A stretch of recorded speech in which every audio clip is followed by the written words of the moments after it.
Yes, I was born in the flatlands of West Texas in the little town called Lubbock. I'm the Red Raiders. I graduated from the University of Arkansas, okay? So, but we, back when I was 18, 19, we had graduated from high school. This is 69, 70, 71. Went to one semester at Tech and actually finished that semester. But then 3 friends of mine and I decided that we needed to get back to the land. We were sitting around in our living room one day, and in Lubbock, the water is so terrible. Back in even the 60s, you had to buy water. So we would buy gallons of water. And one day, one of us picked up a gallon of water and said, well, this stuff is bottled in Arkansas. It comes out of the ground there. Why do we live in a place that we have to buy our water? Let's just move to Arkansas and buy land with a spring on it. So as crazy as that sounds, we all hopped into our van. Plus we had heard in West Texas that there was something in Arkansas called trees. So we did an exploratory trip, and we didn't even know where in Arkansas we were going. We were just coming to Arkansas. So from Lubbock, you drive up to Oklahoma, Amarillo, Oklahoma City, tracked a little bit of old Route 66, came into Fort Smith, and it was like, okay, looks like we need to go north here to the mountains. I guess we could have gone south to the Ouachitas. We didn't even know we were going to Fayetteville. We were just going, we had the map that showed mountains up to the north. Pulled into a real estate office just outside of Fayetteville. This is a true story. Went into a realtor and said, we want to buy some land, 30 to 40 acres with 2 springs, one hot and one cold. And we want those springs to be uphill from where we can camp. We're just going to camp, put up tents, and we might build something, we may not, but we want a gravity flow water to our camp, and we want hot and cold water. So he laughed. He said, well, you are in the wrong part of the state for hot water. That's down in Hot Springs. He said, but I can do a cold spring for you. So he took us out to some land by Devil's Den, 32 acres. Back then it was $100 an acre. So there's 4 of us, and it was owner financed. It turned out it was his brother-in-law's land. And they were selling land to them. There's like these hippies were just buying what they called hillside, just junk land. We just thought it was paradise. He took us to 32 acres out by Devil's Den. It was $500 down and $100 a month. So we counted, okay, there's 4 of us. If we each came up with $125, make the down payment, then we just have to come up with $25 a month. And we're set. We've got our water. We're going to pitch tents. We don't need to go finish college. We don't need jobs. We're just going to live off the land. That was actually our thinking. This is the thinking of a 19-year-old, right? So we attempt to live off the land in Arkansas, then the first summer hits us. We're from West Texas. It's dry heat there. The humidity, the ticks, the chiggers. We had to clear the land, and then we thought, once you plant your garden, you're not done. You have, then you fight weeds and pests and disease. Then the first Arkansas winter hit us. And we thought, and all these old timers were kind of adopting these back to the land people, and they were telling us, we've been doing this for hundreds of years. You think you've discovered something? We've been trying to figure out how to make a living in those Ozark Hills for 100 years, and guess what? It's not easy. So we all finally decided it'd be better it'd be easier, less work to just move to town and get a job, like our parents always told us. And my 3 friends ended up moving back to Texas. I married this wonderful woman that also lived in a teepee in Newton County, and we met in a health food restaurant, and somebody said, well, you live in a teepee, and she lives in a teepee, maybe you should put your teepees together. So we did, and that's Lynn, my wonderful wife. We've been married 41 years, and thank you. And all of our children ended up going to school and high school, and went to the U of A, and all became lawyers of all things. So 3 lawyers out of 4 kids, and 1 to school teacher in Fort Worth. Then after they graduated, so 20 years just flew by, marriage, family, and then after they were graduated, I thought, I think I'll go back to college. I had my 1 semester at Tech.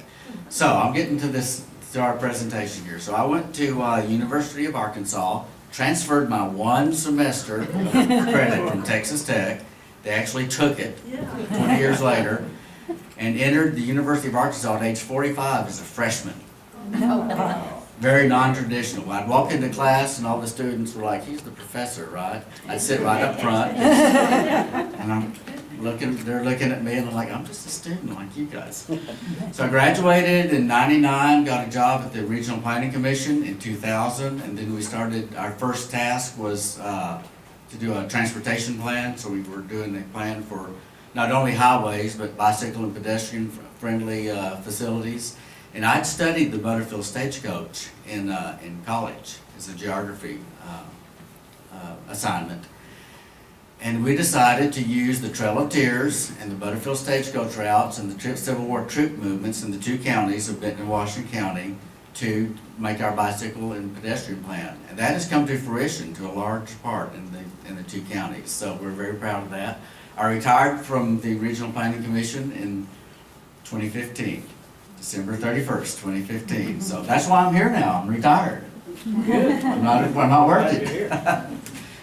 So this is great to see so much interest in the Trail of Tears. Oh, thank you. Yeah, can we turn down kind of maximum? I don't want these people to go to sleep. But the better we can get resolution on this. Oh, yeah. Because this is all about this PowerPoint. So in working on this bike ped plan, I discovered the Trail of Tears, and my story is, I don't want to mess this up. There, from lines on a map to stories that must be told. So I started just looking at the geography of these routes and begin to discover more and more about the story of the Trail of Tears. I have no Indian blood in me, no Cherokee, but just these people, the Cherokee people, are praiseworthy. They are resilient. They are amazing. And their story just amazed me. When they did their first dedication in Pea Ridge National Military Park, they did a dedication of a marker there, a wayside panel. They came over and came in with their color guard, their military color guard, very solemn service, opened it with a word of prayer. And just I was thinking, I wonder what kind of prayer, it's in the National Military Park. So they ended up with a prayer that's in Jesus' name. And I thought, this is different. Not that their traditional religion would have been wrong, but they were very, then their Cherokee youth choir got up and sang all these Christian hymns. And I thought, these are people that the United States treated so terrible. And then one of the things they mentioned is that they were proud of the fact that more Cherokee per capita of any other Indian tribe that joined the U.S. military. So I thought, these people are really resilient. They are not bitter victims over in Oklahoma, kind of bemoaning their fate. They have bounced back, and guess what? They're thriving. They send their basketball teams to win state championships in Oklahoma City, and they want the Trail of Tears remembered in a solemn way, but they want their perseverance remembered, and that they have bounced back and they are thriving and they're proud to be Americans. So they just won my heart. That's what happened. So as I began to study, I went to their conventions and the Trail of Tears, joined the association, and then 13 years later ended up the president of the Arkansas chapter. And it's just my appreciation for their culture that has brought this about. But as I studied the Trail of Tears, there's so many myths about the Trail of Tears. We're going to try to dispel some of that today. This is the Reverend Jesse Bushyhead. He was a conductor on the Trail of Tears. He brought about 800 to 1,000 Cherokee over on the Trail of Tears in 1838. He is an ordained Baptist preacher. Bet you didn't know that. But you had no idea. They had prayer meetings along the way on the Trail of Tears. They had baptisms on the Trail of Tears. There were certain groups that wouldn't travel on Sunday on the Trail of Tears. And they were under their own authority.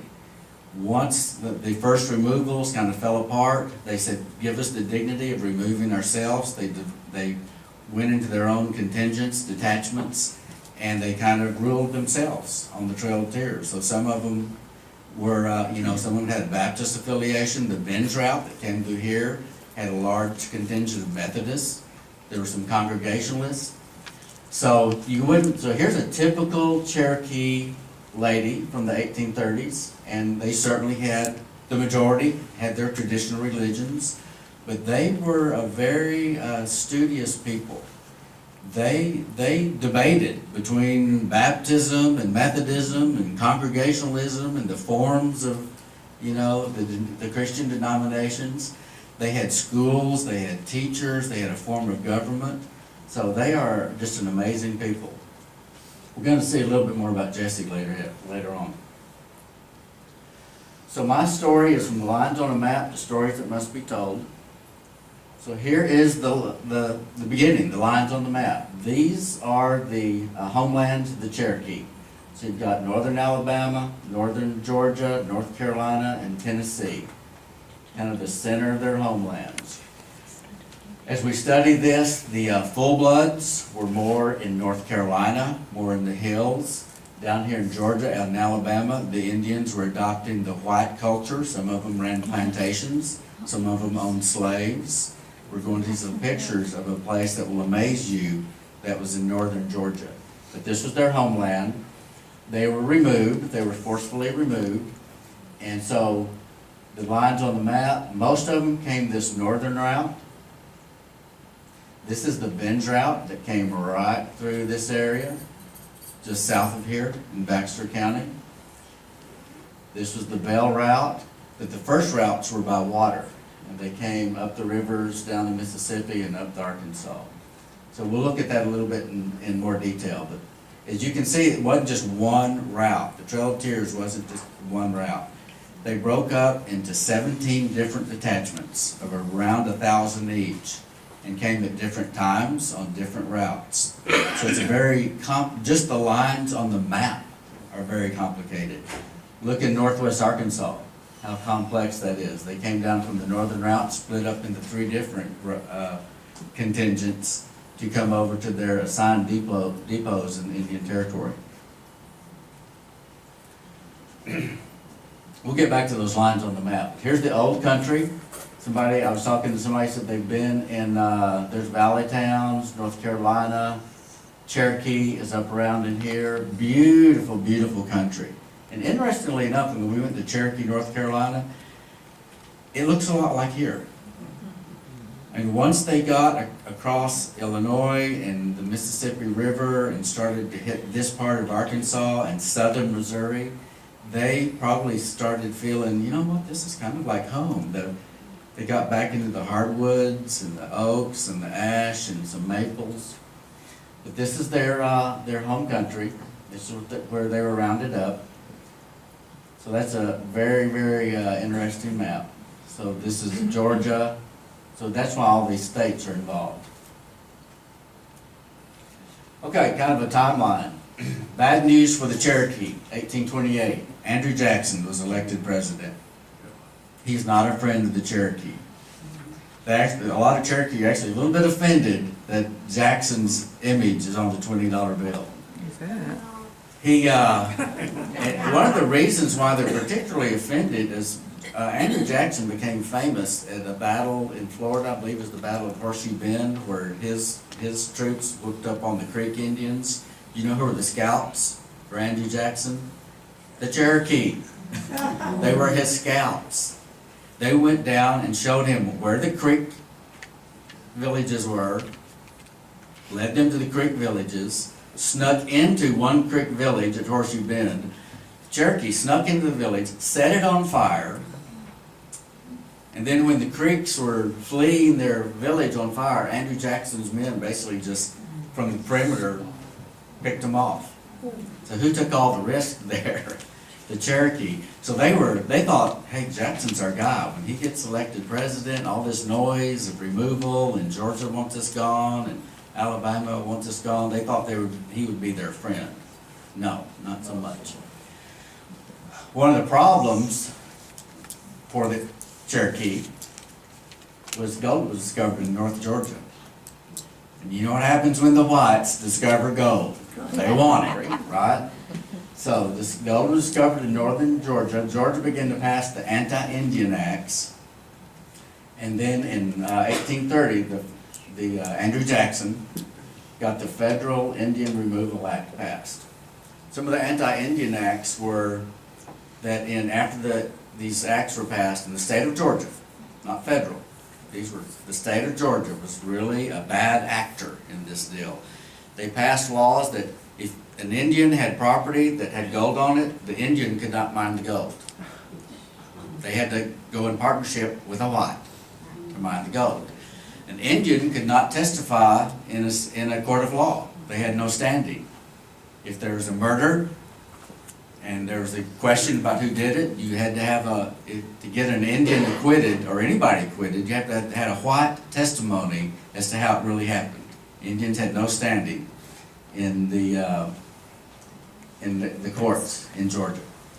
So then Georgia was really pushing for the Indian Removal Act. Let's see here. We passed something. Okay, so at the time, and this is a picture of a home in Neosho, Georgia, at a state park. Does it look familiar? Yeah. This could be state parks. The Prairie Grove has some old log cabins. That just looks like a typical white log home, right? The typical Cherokee lived in a home like this, had 11 acres, had hogs, had a corn patch, and lived pretty much like their white neighbors. Does this look familiar? They had spinning wheel, they had cast iron implements, they used rifles. So, the Cherokee were pretty smart, they were very smart. Anything that was an improvement to their life, they're like, yeah, we're all over this. Cast iron, this is good. So this is how they were living in the 1820s and 1830s. They were assimilating, and this is the whole point.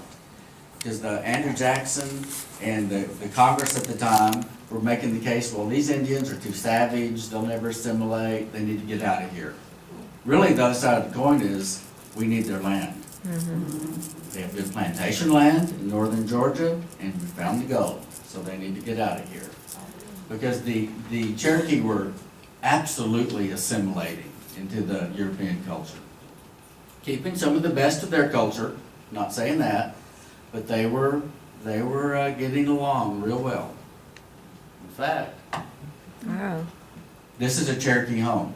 This is the Van House. This was not built in the 2000s. This was not built in 1950. This was built in the 1820s. This is Chief Van's house. And he was actually making a statement that we do not need to be removed to Indian territory to live with the Comanche and the Teepees. This is how we like to live. So Chief Van was very prominent. Had ferries, had stores, he was kind of a Bill Gates of the 1820s.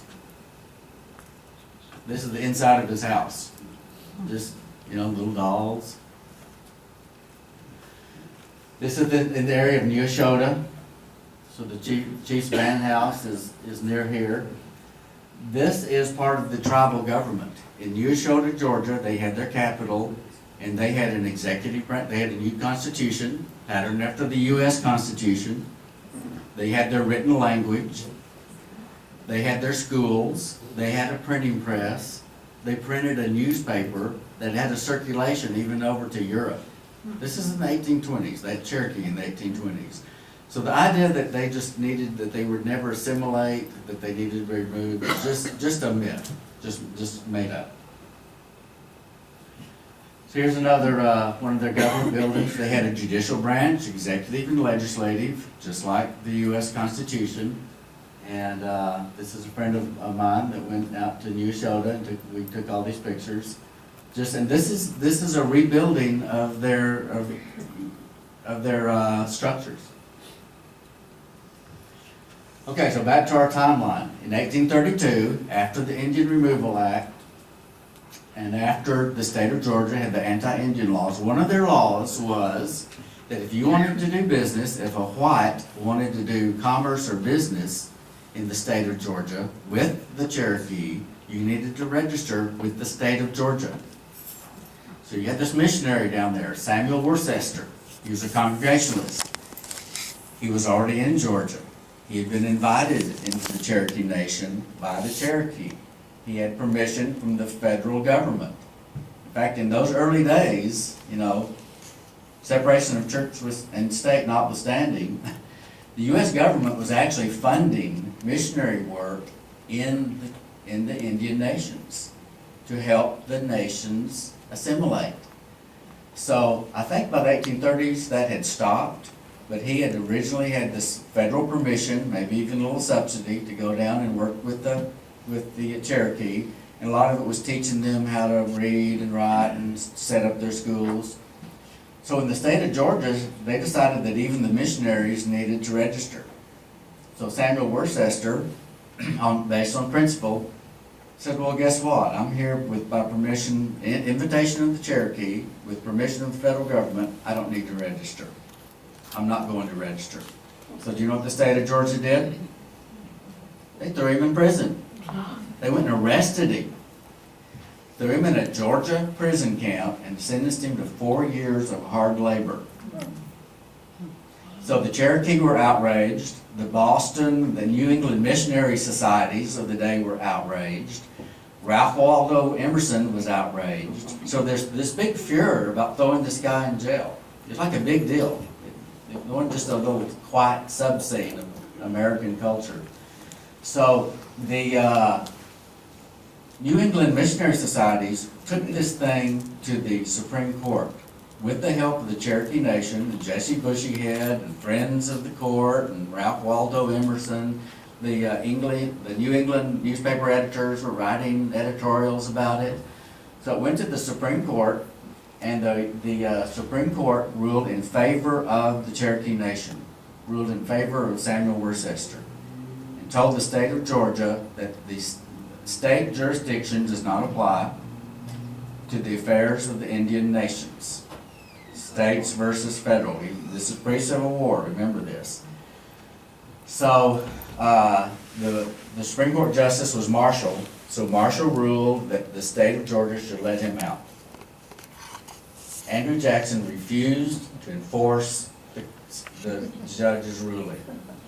There's a constitutional crisis. Andrew Jackson said if Marshall wants to make that law or interpret that law that way, let him go down to Georgia and tell the Georgians to let Worcester out. So the state of Georgia refused to let him out, and Andrew Jackson would not send federal troops, right? It would have taken federal troops to go, you need to let this guy out. The Supreme Court says so. So it actually, and Georgia was threatening to secede. There was all this secession talk over Indian policy, pre-Civil War. So Worcester, he had a family. He had been in jail already for, I don't know, 6 months to a year. So when they refused to make the state of Georgia let him out, he recanted. And even the Cherokee at the time were like, this is, we did everything right. We sent a delegation to D.C. We had lawyers. We had Jesse Bushyhead was also an attorney. And the United States is not going to play by the rules, their own rules that we've been trying to follow. So this is kind of what set the stage for some of the Cherokee to sign this treaty to go ahead and remove. So what Samuel Worcester said, he said, you know what, I see the writing on the wall, let me out of prison, I'll go to Indian Territory and I'll start my work there. So a lot of the Cherokee had already decided, you know what, we can't win. The president won't enforce the rulings of the Supreme Court. So there were some early Cherokee before the forced removal that were already coming here. That's why you have some confusion about when different groups came. So Worcester kind of recanted and went on to Indian Territory and actually became quite well known and famous and started his missionary work in the Indian Nation, what's now Oklahoma. So, in 1935, the Treaty of Neosho was signed by a minority faction, the Treaty Party, to go ahead and remove. Now these people that signed the treaty party were considered traitors. In fact, some of them in the Indian Territory were assassinated because it was punishable by death by Cherokee law to sign any treaty that gave away Cherokee land. And they did that. They did that very thing. So a petition was submitted with over 15,000 signatures to denounce this treaty. And there was only 18,000 Cherokee at the time. So the vast majority protested this treaty. And on May 23rd, 1836, the U.S. Senate ratified the treaty by one vote. Now, I always like to bring this to everybody's attention. This is very contentious. As most things in American history, and I say this, so it wasn't just a slam dunk, all the Americans were just evil and terrible and wanted the Cherokee gone. It passed by one vote. And there's pretty good rumors that Andrew Jackson was making deals to get those, there's probably 4 or 5 votes that needed a little convincing. So it was very contentious. So that means about half of Congress, right, half of the Senate was really against this thing. So a lot of American politics are like this. It's just not this one-sided thing. It's very controversial. This is when Davy Crockett said, "I'm out of here." He was a big friend of the Cherokee. And there's various phrases like, if this is to blank with this, if this is how we're going to treat the Indians, I'm going to Texas. So Davy Crockett actually did leave, didn't run again for office, and around this time, remember the Alamo, went ahead and went to Texas. The Cherokee were given 2 years to voluntarily move to the west. By the spring of 1838, only 2,000 had removed out of about 16,000. So General Winfield Scott was ordered to forcefully remove the Cherokee people. And in 1838, May 24th, he ordered the federal troops to begin the roundup. Now notice this, and the Georgia State Militia. Now when you see all these horrible pictures of Cherokee being herded along and with bayonet and without even gathering their belongings up, that was mainly the Georgia State Militia. This academia guy did a big study on this, and the federal troops were under order by Winfield Scott to do this as humanely as possible. That was his orders, that was their intent. Of course, I'm sure you had some bad players on the federal side, but really most of the really wicked, evil, uncaring stuff was the Georgia State Militia. And guess who was moving into those Cherokee homes? They were. The Georgia State Militia and their relatives. So they were literally taking the Cherokee lands and running them off. And the federal troops were just from other places. They're like, some of them are like, this is some of the worst duty we've ever been on. We should never do this. So we have some eyewitness accounts. Here's another missionary, Evan Jones. He was a good friend with Jesse Bushyhead. He was a Baptist missionary at the time. So, won't read all that for you, but it said, the work of war in time of peace commenced in the Georgia nation. Can y'all read that, or should I read it? Okay.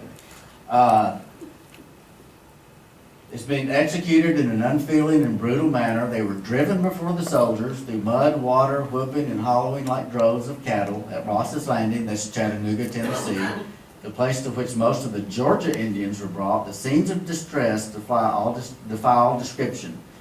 In many instances, they were dragged from their homes without change of clothing, marched 120 or 30 miles through heat, dust, and rain, in mud, in many cases barefoot, lodged on hard ground, destitute of shelter from the dews and rains. They had, of course, become very dirty, and on that account, they have been reproached as degraded wretches. So here's Evan Jones. He lived among these people. He was one of, when they signed the petition that denounced the treaty, it was missionary Evan Jones and Jesse Bushyhead. They were using those circuit riding routes. They were riding around the nation gathering those signatures. So he had really become a part of the Cherokee peoples. He was kind of defending their honor here, because they were being reproached as degraded wretches when they got to Chattanooga. Like, this is awful. These people live like this. Of course they need to be removed. So Evan Jones is saying, no, these people, they're not normally like this. They've just been driven out of their homes in the mud and the rain, and they're dirty, but this is not how they typically live. So he was really just infuriated by this. And all of these letters were going back to the Philadelphia and New England missionary societies. So this wasn't just being done in secret. There was a lot of outrage. Here's a Lieutenant John Phelps. So here's a federal soldier. He says, upwards of 1,000 Indians passed by today from Fort Hembry, 18 miles to the east, where they have been collected. Some had their ponies, small quantities of luggage, but generally they were unencumbered, having left all behind. When I saw them, men, women, and children, moving through the valley toward the far west, I could not but think that some fearful retribution would yet come upon us from this much impugned race. The scene seemed to me like a distempered dream or something worthy of the Dark Ages. So these federal troops wrote a lot in their journals about how horrible this was. So they were gathered up. Somebody, it's been said that the Trail of Tears actually started on the front porch of every Cherokee cabin. Because they were just like, you have to go, you've been ordered to go, no, you can't pack, you're being rounded up. And they were all brought to these internment camps. So think Andersonville. Anybody ever see that movie, the Civil War movie, or read about Andersonville, Georgia, Tennessee, Summer? All too many people in one place. The water goes bad, the sewage goes bad, the food goes bad. So they got in these camps, in these roundup camps, detention camps. Now the idea actually on the federal side was not to just prolong this and make it as miserable as possible. They tried to move them on out, and the first attempt was by river. So they put them on barges, not that it was great, but they were actually on flat boats behind steamboats. But the idea was to take them up the rivers and to get them over here in the Indian Territory in a fairly quick fashion.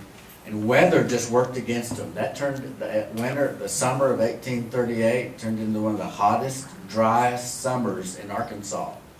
So they got up the Arkansas River to about Little Rock and hit ground. So then they were stuck there.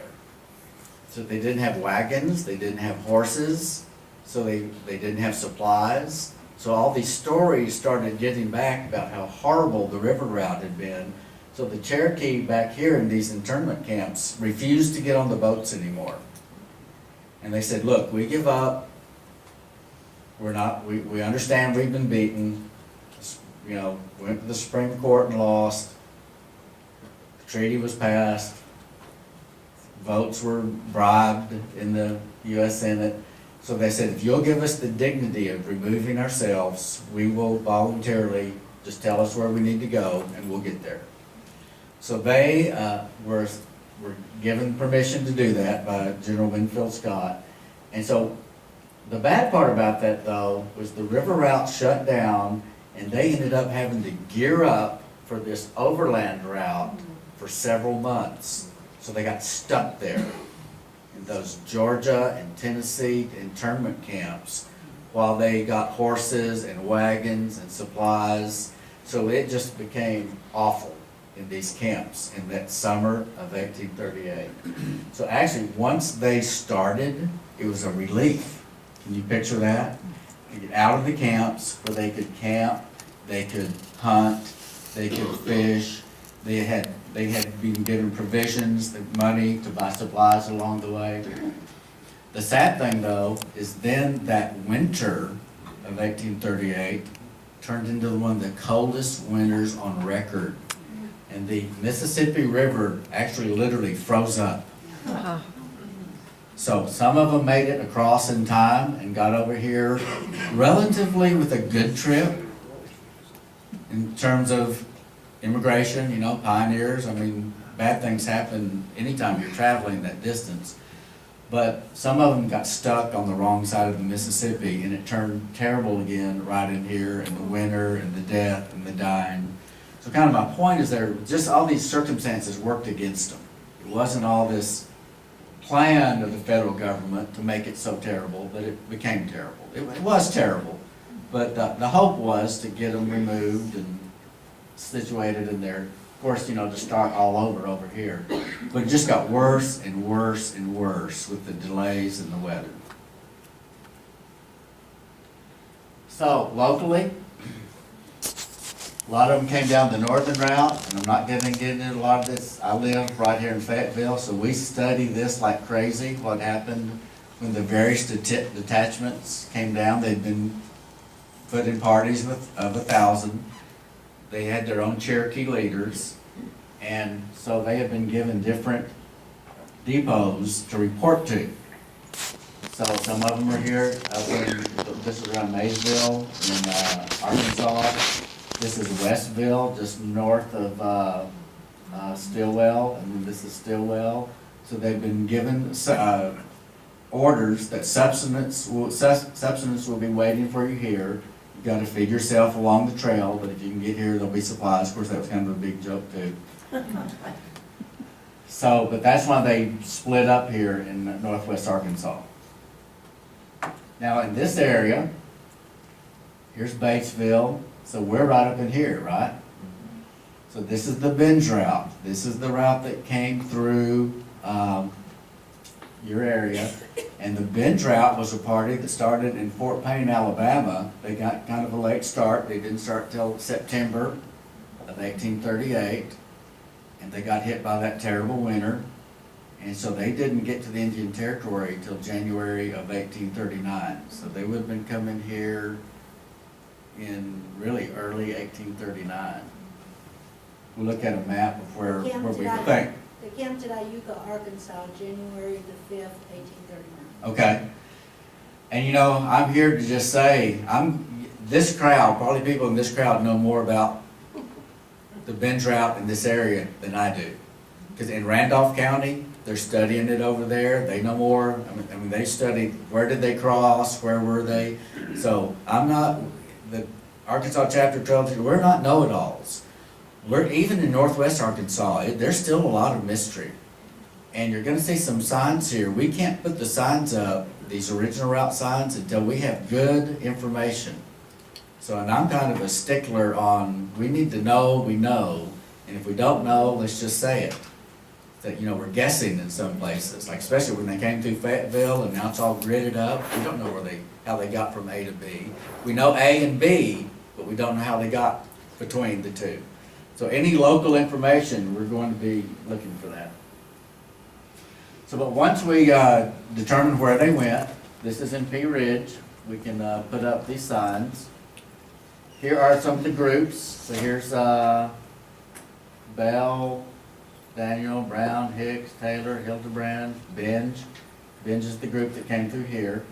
So this is very complex to study all this. You have to break it up into their groups, see where they started from, where they ended up, find any diaries, old newspaper articles, journals they kept. One of the clues we have in northwest Arkansas is where they've been assigned, so we know where they ended up. So here's Binge, ended up at Mrs. Weber's, that's Stillwell, Oklahoma. So we know they disbanded there. We know they came through Fayetteville. I believe we know the Binge route crossed the White River around Cotter, correct? So we know a few things about the Binge route, unfortunately, is one of the most mysterious because they didn't keep journals all along the way. Some of the detachments did, and we didn't know more information about them. This is something we look. This is the two counties of northwest Arkansas, and as we read these journals, they give us little clues.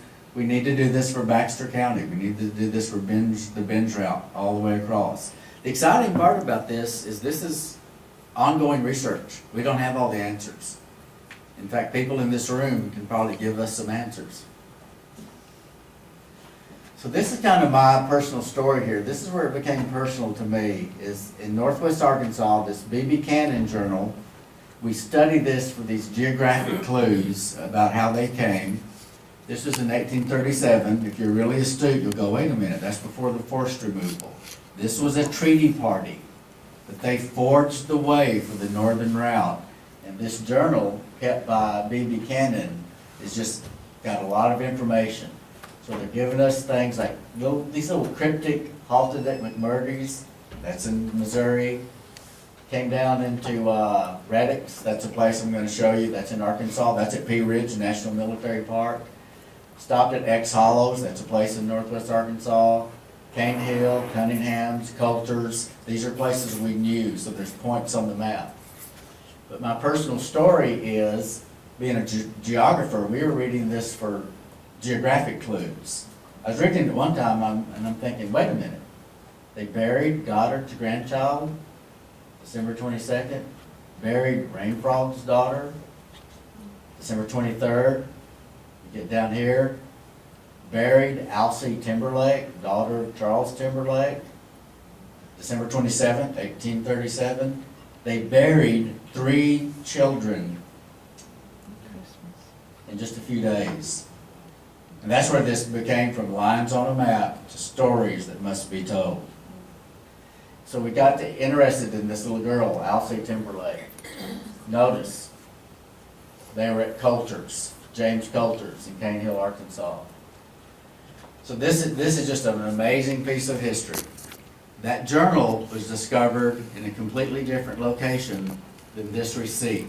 A group of researchers from Arkansas and Oklahoma had kind of exhausted all of the paperwork out of the Bureau of Indian Affairs relating to these clues on the Trail of Tears. And then someone had the bright idea to go to the U.S. Treasury Department archives and look for receipts, because the government always likes to track their money, right? So if you can believe it, I have to make this joke, folks. We don't know where Hillary's emails are. But the U.S. government has receipts from 1837 in their basement of the National Treasury that they still have. And here is a receipt to James Coulter. Remember the name James Coulter in Cane Hill? For $2.25, and it's for furnishing a coffin for deceased Cherokee belonging to a detachment of Cherokees on their way west, $2.25. That is Alcee Timberlake's coffin. And that, see, these are 2 different documents. This is B. Buchanan's journal, buried Alcee Timberlake, December 27th, 1837. He had been at James Coulter's in Cane Hill, and this is the receipt for her coffin. So we're going like, wow, this little girl is buried in Cane Hill. Her coffin cost $2.25. That's when it became personal to me, because at the time I had a girl, this is Hannah, she's much older than this now, but at the time she was 11 or 12. And remember, Alcee she died in Cane Hill. Cane Hill's only about 20 miles from Indian Territory. They had traveled 800 miles. Can you imagine losing your little girl when you're so close to home? So Alcee probably got sick in Missouri. And what do you do when you have a little girl that's sick? You want to keep traveling? Do you want to have to get up? You'll notice that journal, they're traveling about 10 to 12 miles a day. They couldn't stop and take care of Alcee, so they just, maybe we can get her to Indian Territory. So they lose her in Cane Hill. Now, I've known people in our church that lost children, and it just devastates a family to have a tragic death, to have to bury your own child. So this happened to the Timberlakes lost 3 children on the Trail of Tears. And you just want to stop and grieve, right? But they couldn't even stop and barely bury their children. Then they had to get to Indian Territory, and it was the winter. So they had to reestablish a place to live, start clearing land, think about their crops, no time for grieving, no time for mourning. So that's why the Cherokee Nation is so impressive to me. And there's Timberlakes. In fact, this is amazing. I just presented this at the Shiloh Museum, and the Dean of the University of Arkansas Law School is Stacy Leeds. She's a Cherokee. She was on the Cherokee Supreme Court, and she is a descendant of the Timberlakes. Wow. Can you believe that? So they're doing okay. The Timberlakes survived, but they lost Alcee. So what we want to do is in Cane Hill, we think Alcee needs one of these little monuments, these little stories that tells about Alcee. And we actually think we discovered the cemetery she might be in. There's a cemetery that predates the Civil War cemetery. It goes back to the 1820s and 1830s. And there's some unmarked graves there. We'll probably never know, but Alcee may be there. But she's somewhere around there, so we think that she needs a little wayside panel in her honor and to the Timberlakes. So that's kind of our story. There's Ruddicks. If you've ever been to Pea Ridge, that's one of those places mentioned, so just in northwest Arkansas. These are the places we're looking for in Baxter County. In northwest Arkansas, at Pea Ridge, you go to the Elkhorn Tavern, and this is just looking north. This is the Trail of Tears. This is literally the Trail of Tears. And there will be remnants like this in Baxter County. The Cherokee come over here and have ceremonies. They have walkings. They even scatter their ashes on this Trail of Tears. So this is very moving, the Cherokee people, to come and remember where they lost not only their children, but some of their the older people that were traveling. So this is just some of the research we do. Here's the research. Here's the receipt to William Ruddicks. This is at Pea Ridge. This is a pretty good buy here. 326 pounds of pork, quote, fresh, for use of attachment of Cherokees, $19.56. So we also use the old GLO field notes, so those might be handy in Baxter County sometimes. And I've looked at the GLO maps, those are the General Land Office, the original surveys. I'm sure some of you looked at your GLO maps. For Baxter County and a lot of Washington County, they're pitiful. The roads, we know roads were there, they're not on the GLO maps. The cool thing is, the surveyors were taking these notes as they set those section corners. And sometimes the notes tell you more than the maps. So here you can figure out through the township range and the quarters, exactly where they are. You get those field notes, they're available for the whole state. Here's where we found a house in northwest Arkansas. This was not on the GLO map, but here they're telling exactly where it was on a township line. Entered the William Cunningham improvement. He was he sold goods to the Cherokee. So sometimes those field notes are gonna tell you more than those GLO maps. Supposedly, here's another funny DC story. These notes were sent to DC, and someone is just transcribing these notes to make the maps. The maps weren't made locally. They were made by a cartographer in DC that was reading those notes. So some of those cartographers were just too lazy to put everything on the map. So the notes are the real deal. So if you have a map that's like, well, wait, there was a road, little piece. Who's seen the GLO maps? It's a little remnant of a road, then it stops, and then it picks up someplace else. Well, that's the laziness of someone in DC that wasn't fully transcribing the notes to the map. So a lot can be discovered in these notes. So then the land patents, those are clues. So one of the things is we find this information, we're going to put wayside panels. We need one of these just like this in Cane Hill for Alcee. The new thing for the National Park Service is they want these signs everywhere. These original route, not just the highway signs.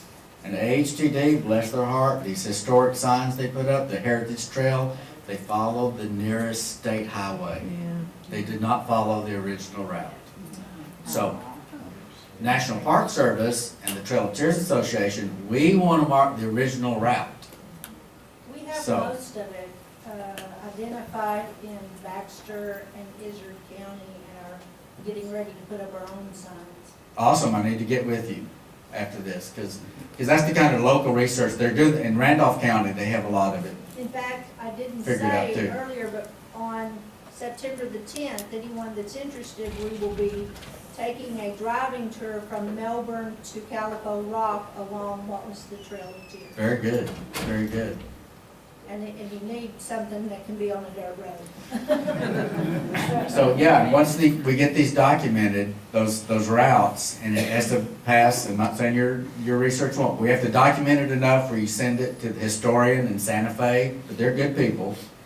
And then they will help get these signs on those routes, and this goes all, there are already these signs in Illinois, Tennessee, Alabama. So Arkansas, we're gonna have signs all over the state. And we know a lot of the routes, but there's these little mystery areas we don't know. So again, let me get to, so look how much work needs to be done to get the original route signs in Arkansas. Here's the northern route, which used to be the main deal.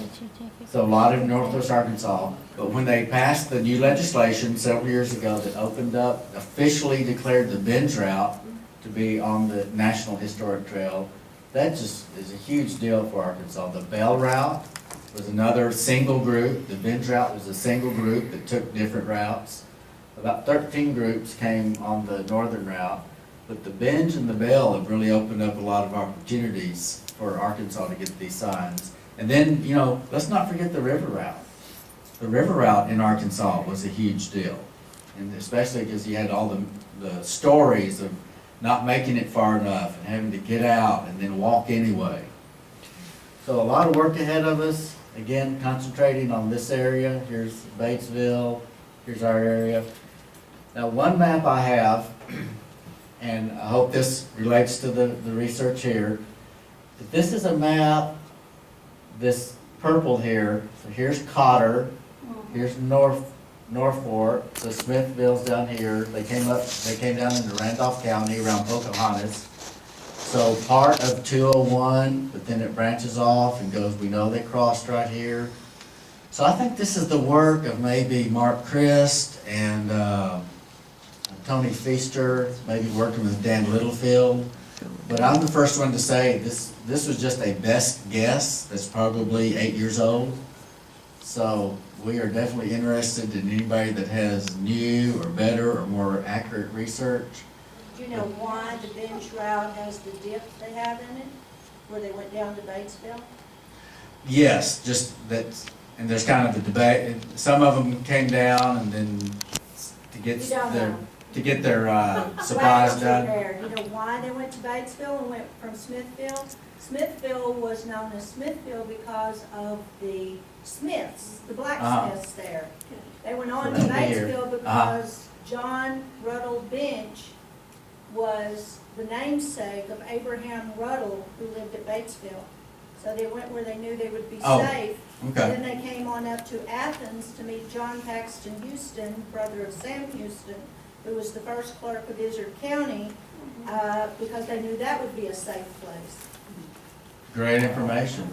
So yeah, I did not know all that. I knew that some of them, that they did some wagon repair here, and that's why there's two here. Some of them did not come down and just kind of took the shortcut, and that some came and some didn't. So there's that diversion right there. But I did not know that story. So that's the exact sort of information we're looking for, especially when you have some documentation, the newspaper articles, those local connections.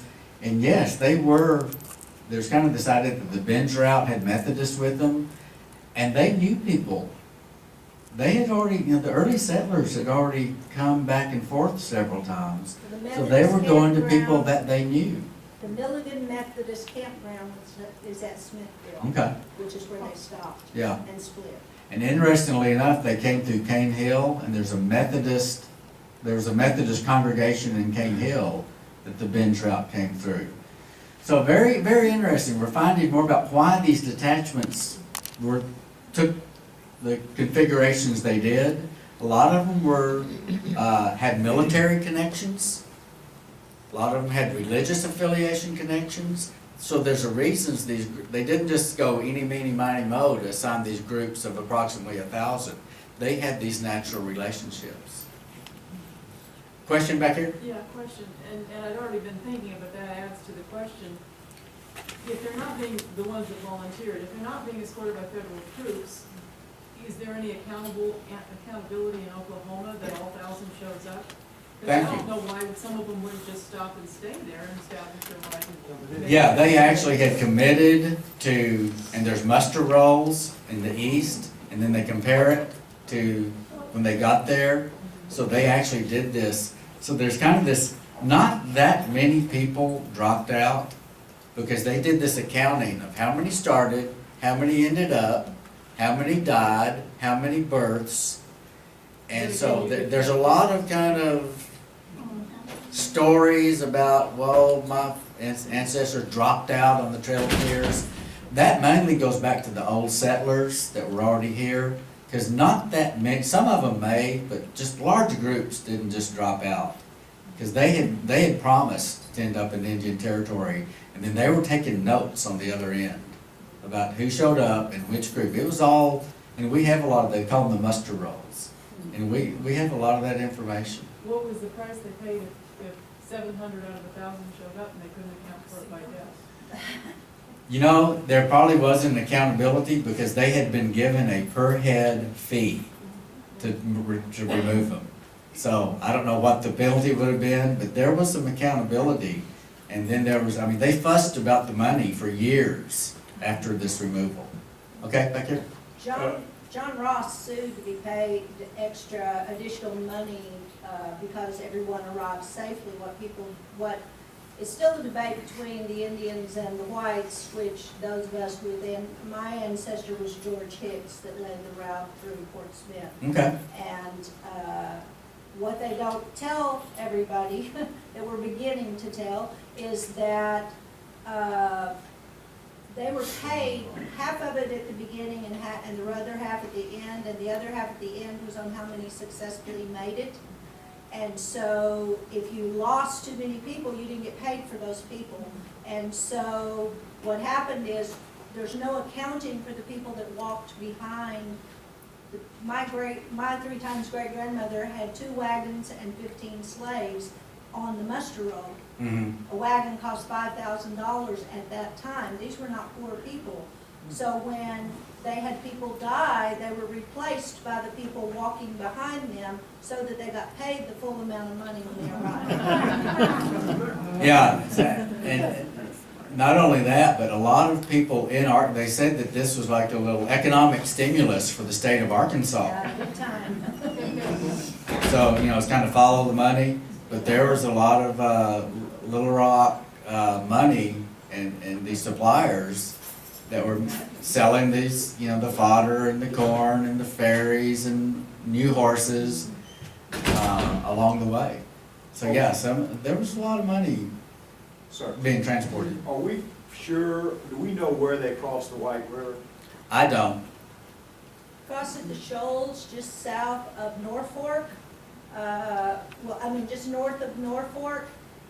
Wait, did you say the White River? White Yes. River. Okay, There's yeah. 2 routes. They camped at Iuka, and there was the route that came, the ones that came up from Athens and the ones that came across, that came through Crossroads.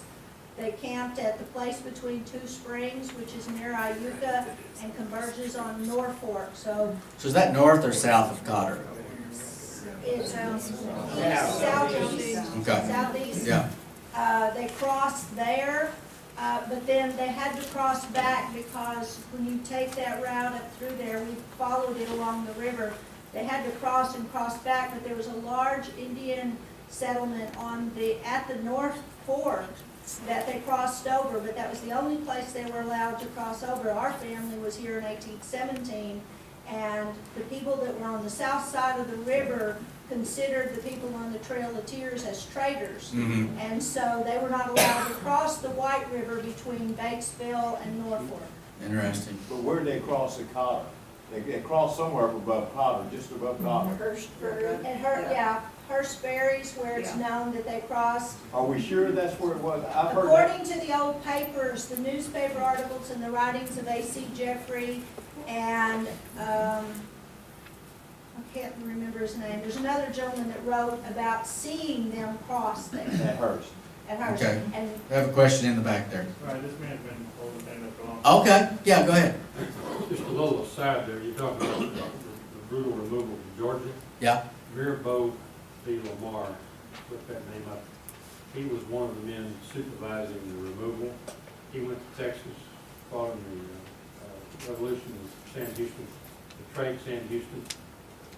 He became governor, defeated Sam Houston in 1838. He sent the army in and killed Chief Bowles and his son. And the Cherokees owned most of northeast Texas. And he not only decimated them in Georgia, he got to Texas. And in 2 years he was governor, he managed to run them into Oklahoma and kill a large part of the Cherokees. So he was a really bad guy. And when he says he killed Chief Bowles, that was actually Chief John Watts Bowles, who was Duwally, chief of the Arkansas Indians.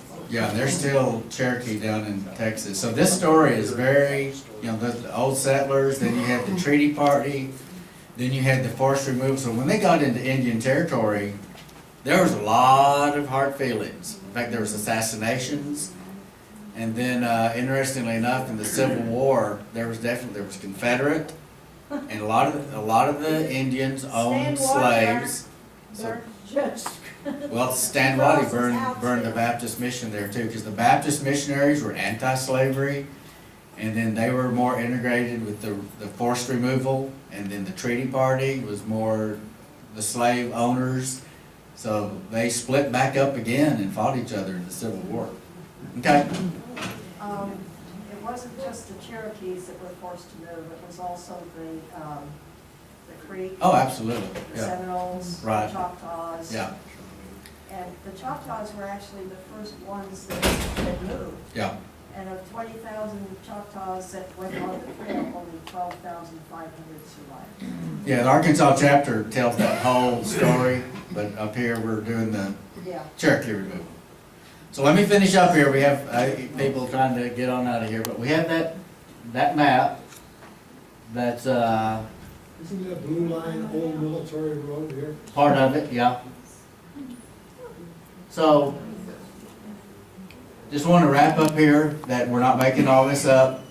That this is in Oklahoma, Indian Territory. So here's the Baptist mission just across the line.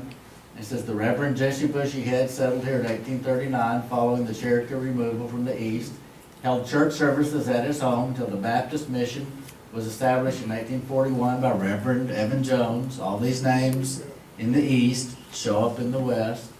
This site was also one of the ration stations. Became a Cherokee National School in 1843. They established a female seminary. Cherokee, very big on education. The Cherokee Messenger was printed here, one of the first newspapers in Oklahoma. In fact, it says was the first periodical in Oklahoma. The mission station was burned during the Civil War by the Confederates. That would have been Stan Waddy, thank you.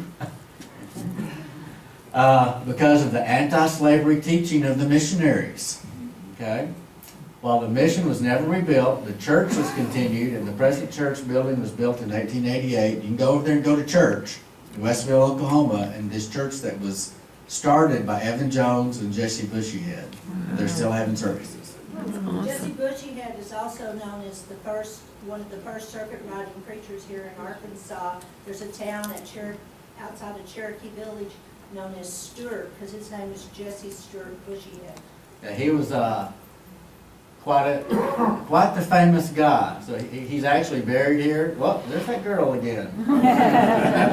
This is Jack Baker. He's the president of the National Association.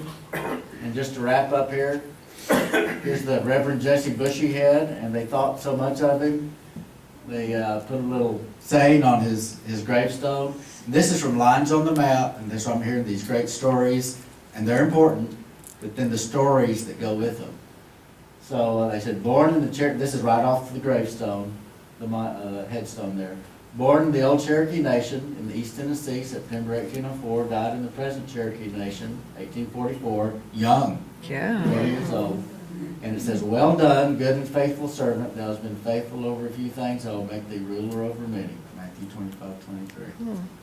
So he was an attorney, Supreme Court, he represented the nation, highly respected man, conductor on the Trail of Tears, circuit riding preacher with Evan Jones, and died an untimely death. So that's all I have. Wow. So this is-